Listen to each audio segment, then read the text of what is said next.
భక్తజన సంద్రమైన లష్కర్ మహంకాళి అమ్మవారికి పట్టు వస్త్రాలు సమర్పించిన సీఎం రేవంత్. ముఖ్యమంత్రి గారు సికింద్రాబాద్ మహంకాళి బోనాలకు పోయి అమ్మవారికి పట్టు వస్త్రాలు సమర్పించిండు, సంతోషం. కానీ మరి ఇప్పుడున్న సీఎం కాబట్టి పట్టు వస్త్రాలు తీసుకుపోయిండు. అక్కడ దేవాదాయ శాఖ మంత్రి కూడా పోయినరు, దాంతోపాటు లోకల్లో ఉన్న నాయకులు అందరు పోయిరు.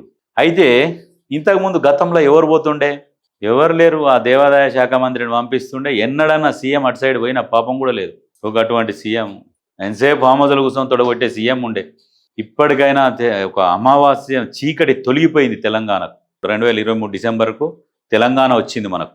అంటే ఇన్ని రోజులు వచ్చిన 10 సంవత్సరాలు తెలంగాణ వచ్చింది కాదు. ఒక హిట్లర్ చేతిలో ఒక బ్రిటిషోడు పరిపాలించినట్టుగా అటువంటి పరిపాలనలో ఉండింటి మనం ఆ 10 సంవత్సరాలు. అక్కడి నుంచి మనం విముక్తి కలిగినాం.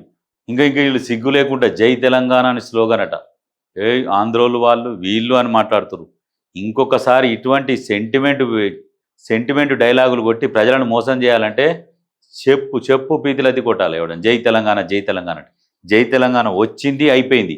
ఎట్లా బతకాలన్నది చూడాలి, కానీ ఇంకా డైలాగ్ కొట్టి బతుకుదామని చూస్తారు. సిగ్గుండాలి. ఆంధ్రోడు ఏం చేసిండు? తెలంగాణకి ఏం అన్యాయం చేసిండా?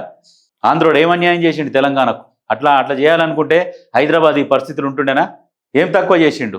ఏమున్నది? సరే, వాళ్ళు కలిసి ఉన్నప్పుడు ఓన్ తెలియతో వాడు సంపాదించుకున్నాడు. కానీ నీ అంత అన్యాయం అయితే తెలంగాణకు ఓడి చేయలేదు. ఆంధ్రోడు వాడు శత్రువు అని నువ్వు ఆంధ్రాను మొత్తం శత్రువులాగా చూపించినావు. ఆంధ్రుడు అంటే తెలంగాణకు శత్రువు అనేది క్రియేట్ చేసినావు. ఇక వాడు మనకు శత్రువు పాకిస్తానుడు ఎట్లనో ఆంధ్రోడు అట్లా క్రియేట్ చేసినావు. ఆంధ్రోడు అంటే అది ఏం చేసిండు అన్యాయం? నువ్వు చేసిన అన్యాయంలో ఒక 30% కూడా చేయలే. నువ్వు మోసం చేసినంత మోసము ఆంధ్రోడు మొత్తం కలిసి కూడా చేయలే. అన్ని సంవత్సరాలల్లా కూడా ఆంధ్రోడు మోసం చేయలే తెలంగాణని.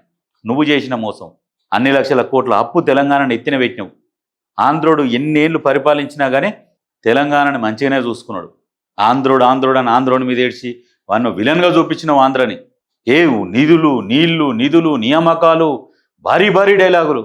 ఏమన్నా నీళ్ళకు పోయి 299 టీఎంసీలో కృష్ణాకు సంతకం పెట్టొచ్చినావు. ఏమనకి ఏదన్నా మూట ఇస్తే చాలు వేసుకపోరు మొత్తం. మనది కాకుండా ఇద మొద్దుకేసి రాయమన్నట్టు. ఇదేం పోతుంది తెలంగాణ ప్రజల సొమ్ము? పోయి రాయలసీమను రతనాల సీమ చేస్తా.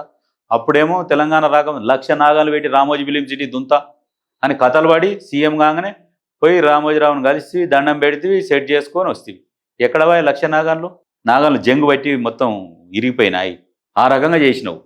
తెలంగాణని పూర్తిగా సర్వనాశనం చేసిన కుటుంబం కల్వకుంట్ల కుటుంబం. ఇంకొకసారి మీరు జై తెలంగాణ అనేది కూడా ఆ నోట్లకెళ్ళి రావద్దు. మీకు తెలంగాణ ప్రజలకు అంత అర్థమైంది. రానియర్లే, వాళ్ళకు కూడా తెలుసు.